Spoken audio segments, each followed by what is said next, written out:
How I was dating a man with a double life. All right, you guys, so I'm trying to wrap this up as much as I possibly can, but part 4. So yeah, he met my parents. Like I said, him and my dad clicked so well that I was like super excited. I just was like, oh my gosh, like, you know, I already like love this man, and him and my dad were like just chopping it up. It was like a good feeling. Okay, so that night, like, I just felt, I guess you can call it a woman's intuition.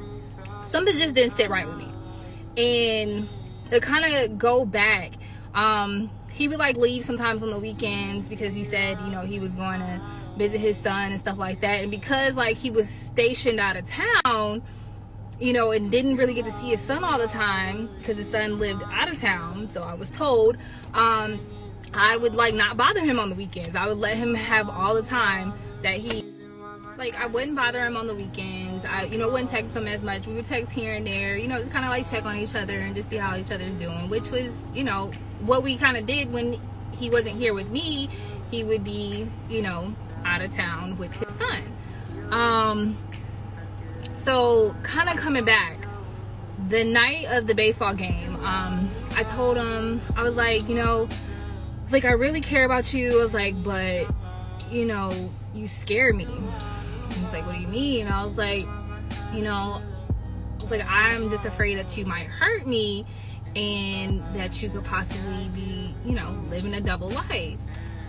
His response was like, you know, I would never do anything to potentially hurt you. I love you and care about you. And then he made a comment. He was like, but you know, I am like living a double life. Like, I live in so-and-so place. And he was baseball game, like, our conversation had kind of got a little limited. We went from like talking all the time to like 2 days before the baseball game, it was like very sparse or whatever, like here and there going on, like, you know, no woman like that, no this and that. He's like, just the life that I had before I had to come to school. And I'm like, yeah, I know, like, I get it. You know, but I still just didn't feel right, because prior to us going to the base, he was like, you know, when I go back, he's like, I have my job, my place, you know, whatever I kind of like left behind, or whatever. He was like, but he was like, I already told you, like, I don't have anything like that